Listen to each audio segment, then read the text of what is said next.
ملګري ملتونه د افغانستان په کنګل شویو پیسو پریکړه کوي. عبدالباقي حقانی وایي نجونو ته په هره برخه کې د زده کړو اجازه ورکوو. ذبیح الله مجاهد وایي نړۍ مو د حکومت په رسمیت پیژندلو ته لیواله ده. او امریکا پر خپل هیواد د تورستي بریدونو د قربانیانو 100 کلن یاد تازه کړ.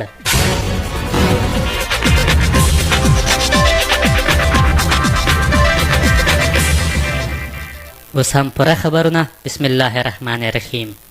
ملګري ملتونه د افغانستان په کنګل شویو پیسو پریکړه کوي. ټاکل شوي چې ملګري ملتونه سبا دوشنبه د سویس په جنیوا کې د افغانستان سره د وسپنې راټولولو لپاره یو لوی کنفرانس جوړ کړي. ملګرو ملتونو د جنیوا د کنفرانس په اړه په یوه بیان کې ویلي چې دا سازمان له میلیونونو بېوزلو افغانانو سره د بشري مرستو دوام ته ژمن دی.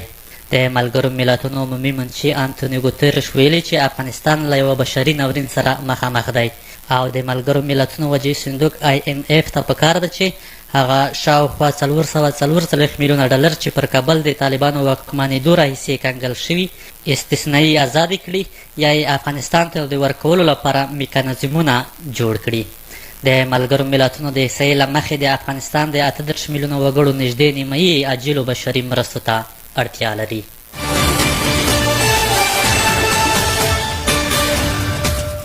عبدالباقي حقانی وایي جنو ته په هره برخه کې په هره کچه د لوړو زده کړو اجازه شته. د طالبانو د لوړو زده کړو سرپرست وزیر عبدالباقي حقانی نن په یوه خبري غونډه کې په پوهنتونونو کې د هلکانو او نجونو پر جلا کېدو بیا ټینګار وکړ. د په پوهنتونونو کې له بهره د افغان علمي کدرونو د راجلبولو د لوړو زده کړو د مالي ستونزو او د کتابونو د چاپ په اړه د لوړو زده کړو د وزیر په توګه خپل پروګرامونه تشریح کړل. خو ذهن یې تر ډیره د هلکانو او نجونو د ګډ تعلیم په مخنیوي کې مصروف و او کابو د ټولو پوښتنو په ځواب کې بیا د دې موضوع یادونه کوله.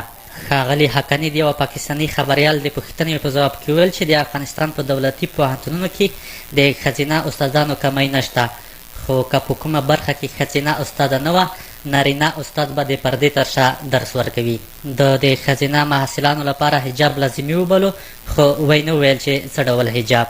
پرون یو شمېر طالب ښځې په کابل پوهنتون کې په مظاهره راووتې چې ټولې سر تر پایه په تور حجاب کې پټې وې. دا په داسې حال کې ده چې د نورو اسلامي هیوادونو د مسلمانانو په حجاب کې د مخ پټول شرط نه دی.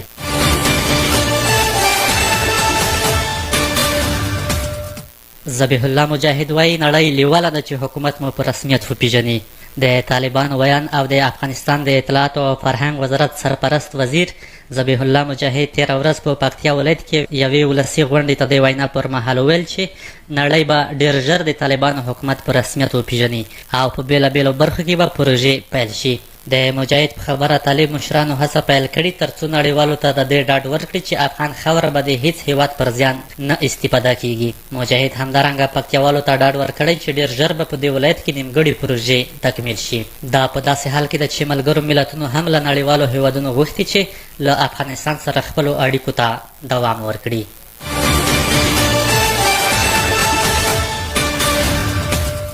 طالبانو د سپټمبر په 11مه پر ارګ خپل بیرغ وځړاوه، خو افغانان یې ملي بیرغ نه بولي. طالبانو پرون پر امریکا د سپټمبر د 11مې نېټې د تروریستي بریدونو له 20مې کلیزې سره هممهاله پر ارګ خپل بیرغ پورته کړ. دوی نږدې یوه اونۍ د مخه کابل ته د پاکستان د استخباراتي ادارې د رئیس له راتګ سره په یو وخت کې د افغانستان ملي بیرغ له ارګ څخه لرې کړ او په تېرو څو ورځو کې ارګ بې بیرغه و. طالبانو تر دې مخکې د اګست په 14مه هم ملي بیرغ د لنډ وخت لپاره له ارګه ایسته کړی او خپل بیرغ یې هلته ځوړولی و، خو وروسته یې بیرته ملي بیرغ بیا پورته کړ. څرګنده نه ده چې طالبانو قصدن د سپټمبر 20مه نېټه پر ارګ د خپل بیرغ د ځوړولو لپاره غوره کړې او که تصدفاً. خو په لویدیځو هیوادونو کې د طالبانو دا اقدام شعوري او د 2001 میلادي کال د سپټمبر د 11مې د تروریستي حملو غیر مستقیم ملاتړ بلل شوی دی.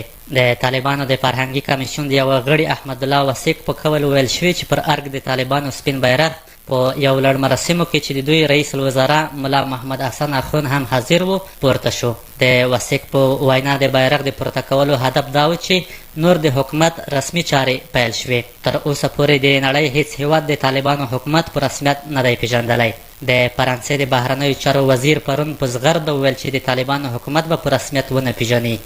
ګڼو نورو اروپایي هیوادونو او امریکا ویلي چې د افغانستان د حکومت په توګه د طالبانو ته رسمیت پیژندلو مخکې طالبانو ته وخت ورکوي او ګوري چې څه ډول اقدامات کوي. د بیرغ بدلون ته په کتو داسې نه ښکاري چې طالبان د نورو هیوادونو او رسمیت پیژندلو پروا وکړي او له خپلو افراطي دریځونو دې تیر شي. سره له دې چې طالبان پوهېدل چې د بیرغ په بدلولو ډېر افغانان خوابدي کیږي او د هغوی ملاتړ له لاسه ورکوي، بیا یې هم بدل کړ. باور نه کیږي چې د افغانانو اکثریت د طالبانو سپین بیرغ د افغانستان د ملي بیرغ په توګه په رسمیت وپیژني. له بلې خوا د پژواک خبري اژانس د راپور له مخې د جرمني په هامبورګ کې سلګونو افغانانو د ملي بیرغ په ملاتړ لاریون وکړ. دوی همداشان له نړیوالې ټولنې په ځانګړي ډول له امریکا او اروپا څخه غوښتنه وکړه چې په طالبانو فشار راولي ترڅو افغانستان کې د ښځو د حقونو، د ملي نواميسیو ساتنه، د بیان ازادي، د بشر د حقونو او مدني فعالیت ته اجازه ورکړي.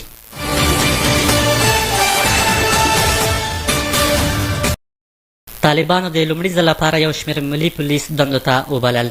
د افغانستان یو شمېر ملي پولیس د طالبانو له واک ته رسېدو راوروسته د لومړي ځل لپاره د کابل په نړیوال هوایي ډګر کې د نظم او د ټینګولو لپاره له طالبانو سره یو ځای په پوستو کې ځای پر ځای شول. د اګست په 15مه مخکې تر دې چې طالبان کابل ښار ته راننوځي، افغان پولیسو دندې پرېښودې. د پولیسو دوو افسرانو ویل وروسته له دې چې د طالبانو قوماندانانو ورڅخه وغوښتل بیرته دندو ته حاضر شول. له دې کبله چې اکثره پخواني مامورین او چارواکي په کورونو کېنول شوي، د افغانستان په اکثرو ادارو کې کارونه په ټپه درېدلي او خلک له خورا زیاتو کړاوونو سره لاس او ګریوان دي. د پاسپورټ او تذکرې په شمول یو شمېر ادارې په تېره یوه میاشت کې نه دي پرانیستل شوي. په کندهار کې د خیر ښېګڼې د یوه بې پرې بنسټ مشره فهیمه رحمتي وایي طالبان تېره شپه کور ته وراوښتي او وروڼه یې ورته ډبولي دي. هغې په یوه ویډیو پیغام کې چې بېلابېلو رسنیو خپر کړی په ژړغوني انداز د هغې صحنې جریان بیان کړی. فهیمه رحمتي چې روغتیا پاله هم ده، تېره میاشت د جګړې په شرایطو کې له بېوزلو کورنیو سره د بسپنې په ټولولو کې مهم رول درلود. په کندهار کې د طالبانو د اطلاعاتو امیر رحمت الله نړیوال بیا ادعا کړې چې په دې کور کې د پخواني حکومت استخباراتو وسلوال موجود وو چې د طالبانو له ورتګ سره سم ډزې شوي او طالبان د هغوی د نیولو لپاره لاس په کار شوي دي.